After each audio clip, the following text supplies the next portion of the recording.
For anyone who did not see yet, what happened yesterday is a little bit mind blowing, and we are going to talk about some of the implications of this, some of the questions that arise because of it. I have covered a little bit of the Disney turmoil going back a couple of years now on this channel, and so if you want to hear more of my thoughts on it, there are more on the channel. Just go ahead and hit subscribe if you are not subscribed.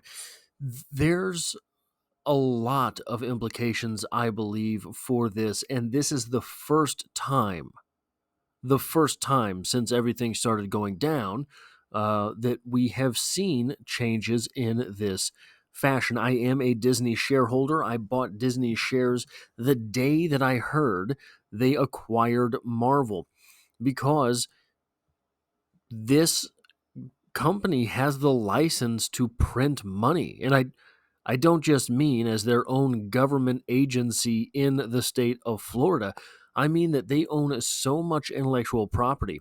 Here's one of the things about Star Wars fans. I'm not particularly a Star Wars guy, so I don't mean to come across as if I am feigning expertise in that fashion. But I grew up with some Star Wars guys. The trilogy, the prequels, the prequel trilogy came out when I was in my formative years, the end of middle school, the high school years, these things. There's one thing I know about Star Wars fans, and I mean the die-hard Star Wars fans. So if you get other fandoms, they want the stuff, right? If you get Marvel fans, they want Marvel stuff. If you get Kansas City Chiefs fans, they want Kansas City Chiefs stuff. The relationship that Star Wars fans have with Star Wars is a little bit different.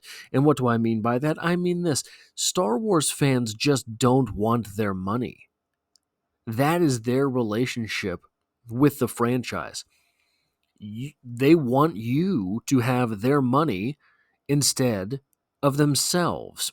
It's not that they just want your stuff. It is that they buy Star Wars stuff with such unctuous compulsion that it's almost as if they are allergic to money. And I don't say this to mock. I don't say this for any weird reasons, just to say that this company, Disney, should be making money hand over fist if they were just doing things in a partially competent manner instead of what it is that they've been doing for the past 5 years. And of course, the seeds go back further than that. But really, the last 5 years have been an accelerated process that is just mind-boggling. And here's point number one here. This movie that was announced, John Favreau filming a Star Wars movie, the Mandalorian movie, that was not part of the plan. That movie is supposedly going into production this year.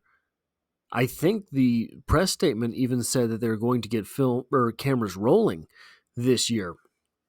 And I'll talk about some of that with the number 4 point on this list, but this was not part of the plan. John Favreau was never mentioned in correlation with a movie. John Favreau wasn't really mentioned in correlation with anything except for The Mandalorian.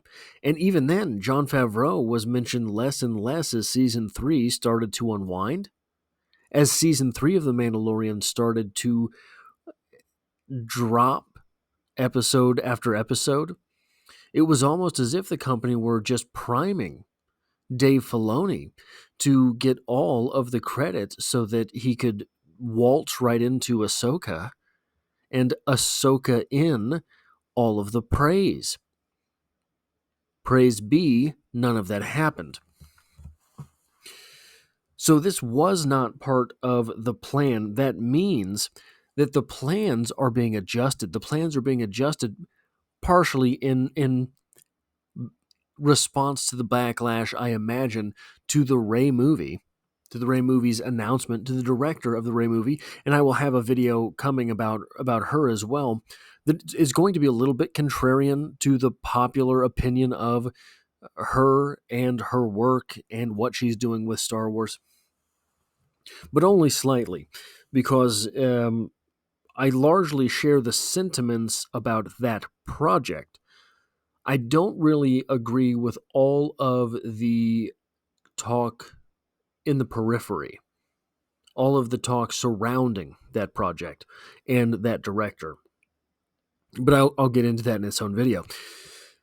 This not having been part of the plan is a win. It means that they are just shrugging and saying, okay, we have to do something. We have to turn this around. Number 2 on this list, Prodigal Son. Turning this around, doing something different means going to John Favreau. Favreau does good stuff. Iron Man 1, still one of my favorite movies. But beyond Iron Man 1, Iron Man 2, the problems with that movie, if you really sit down and look at it, I liked a lot of that movie. The problem was it didn't feel like its own movie. Why didn't it feel like its own movie? Kevin Feige had to say, hey, we need to use this vehicle of Iron Man 2 to set up future endeavors for the production company. So all of the weird stuff that happens in that movie, and I think there are some pacing issues as well. Sam Rockwell, very underrated in that movie. I think that there was a whole lot of stuff that they could have done with that villain, but they ended up just trashing him. That's a good movie. Iron Man, great movie. Iron Man 2, good movie. He also made The Mandalorian. The Mandalorian, the only thing... Do you remember all of the craze around Grogu? Do you remember the fact that they did not even license materials that first Christmas because they didn't want the secret of Grogu getting out? What a move! And it turned into something extremely profitable. You still can't go anywhere and find full displays of Grogu anything. They've got the backpacks. There's always at least one missing. They've got the toys if you can find them. There is all of the merchandise for Grogu now that proves Mandalorian is marketable. Marketable. You can profit off of Baby Yoda stuff. I really like the Mandalorian character himself. I am not a Star Wars guy. John Favreau got me into it. So beyond Mandalorian and Iron Man, think about Elf. Elf, apparently Chef was a good movie as well. People loved it. But Elf is, this past Christmas, was Elf's 20th year. Came out in 2003. That movie still has merchandise made for it every year. The place where I work this year has nothing to do really with Christmas. We have a shrinking seasonal section. We don't carry all that much movie-related merchandise of anything. We had Elf socks. We had an Elf advent calendar. We had an Elf stocking. We had Elf something else, right? All of these products from a movie that's 20 years old, and it has just assumed itself into being part of the popular culture. What a wild thing for a Will Ferrell movie about a guy as an elf. Now, I've never seen the movie. What a wild thing for a movie that small to do. To have lived for 2 decades, to have transcended an entire generation. Favreau does good stuff. Favreau makes quality stuff. He brought me in. I was never really a Star Wars guy, like I say. I really liked the first 2 seasons of The Mandalorian. I even think season 3 had a couple of bright spots. What could have been, but had a couple of bright spots. And apparently there was the episode in the middle of the Boba Fett series that was basically just what Mandalorian season 3 was supposed to be. But when Mandalorian 3 season 3 came out, it was nowhere near what that episode had been. But they needed the filler, it seemed, the rumors were. So Favreau does good stuff. This is a win, getting him to make a movie about some of your favorite things. Which leads me to number 3. There's no way this came from Kathleen Kennedy. Kathleen Kennedy has, for her entire tenure, refused to accept responsibility for her own failings, refused to recognize her failings as failings, but failings they were. This must have come directly from Bob Iger, which makes me wonder if Favreau is in line to assume the mantle from Kathleen Kennedy. The big boss man must have been the person who said, okay, there's all of this backlash from the Rey movie stuff. We have to get John Favreau on the phone, promise him whatever he wants. Let's just do it. And we have seen the sort of nepotism almost with which Kathleen Kennedy treats Dave Filoni, as if he's her guy. This appears to have been green-lighted and fast-tracked above everything else that Kathleen Kennedy is wanting to do. There's no way this came from Kathleen Kennedy. Bob Iger had to have stepped in here, had to have put in his 2 cents, had to have mandated that this movie be made, probably at whatever cost.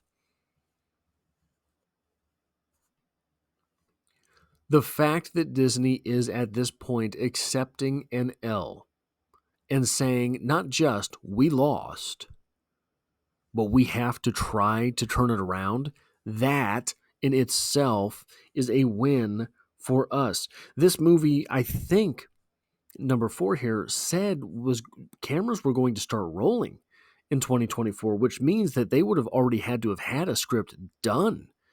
Is this going to be the first 3 or 4 episodes of The Mandalorian Season 4 just sort of condensed into a movie? Or is this something bigger? I have to intuit that it is something bigger than that it is something additional to Mandalorian Season 4. Otherwise, there would be no need to make the announcement. There would be no need for this movie to have sprung up out of nowhere.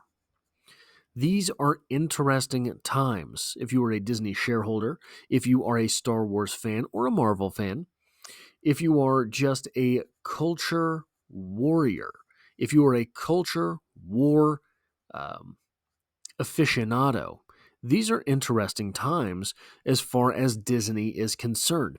That's all I have for this episode. If you like or appreciate what I do here, hitting the like button really does help me out, as it tells YouTube to share this video with others. And if you find yourself here by chance but not design, consider hitting the subscribe button in order to stick around for more. I plan on dropping videos about Disney all the livelong day. I'm also going through Robert Greene's The Daily Laws and Ryan Holiday's The Daily Stoic on the channel as we speak, and the further episodes of those will be coming soon as well. I hope to have you back for the next video.